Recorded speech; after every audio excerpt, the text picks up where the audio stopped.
All right, y'all, so we got the Passat here. I'm about to do a follow-up I've been meaning to do for months. I just realized today, looking at my video log, it's been 7 months since I put my downpipe in.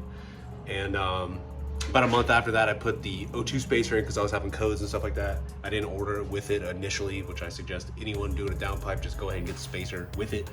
Put it on, don't hesitate. Anyways, I had a couple of codes at the beginning. I managed to pass my inspection. And I checked it like once after that. I had some intermittent codes. I have not checked it now in, I don't know, 5 months. So I'm gonna check it again today and we're gonna see what's going on. So yeah, we got the all-powerful OBD11 thing here. Not all-powerful, actually, VAGCOM, I think it's called, would be better, more thorough. But this is probably the best and easiest thing for the average dude like me. Just looking to read codes and do a couple of modifications. It's very easy, very handy. Pop out the, oh, you can't see that, it's dark. Pop out the JB4. The 11 is in there, power's on, and then we'll open it up and see what's going on. All right, my friends, fast forward, I'm a child. Scanning. And then what we end up with is very typical codes: rich to lean, lean to rich, efficiency below threshold for the catalytic converter, whatever. And that's all the very common stuff for a downpipe on a modified Volkswagen, which at this point is the only thing I know anything about car-wise.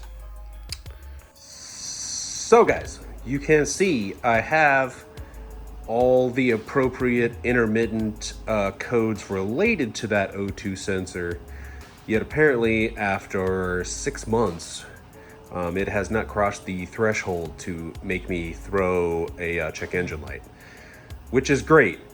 I don't know how typical that is with the sensor. I don't know if I've just got lucky, or if a lot of guys modifying Volkswagens managed to get the same thing with a spacer. Chime in. I'm interested to know how that goes for other people, because like I said many other times, this is the only car I've ever done any of this stuff to, so I don't really have any other experience to draw on. And in Texas, passing inspections easier than like California. That's the only other state I've really lived in as an adult, so that's the one I have to compare to. I know it's a little bit harder there. Here it's pretty easy. If you don't have an active check engine light and a couple of other basic things about your car are on point, you're probably fine. I'm definitely not gonna complain about that. It makes it easier for me to modify a car and be a little bit of a hobbyist or whatever. I don't know, however you want to look at it.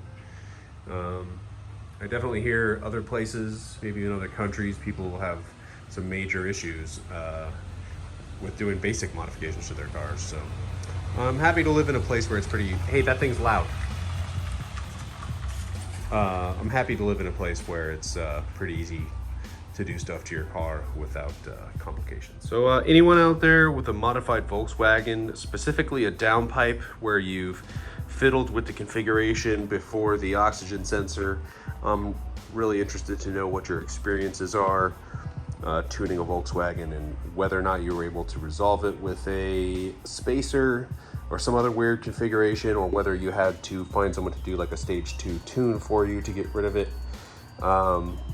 Yeah, I'm curious. Weigh in, let me know.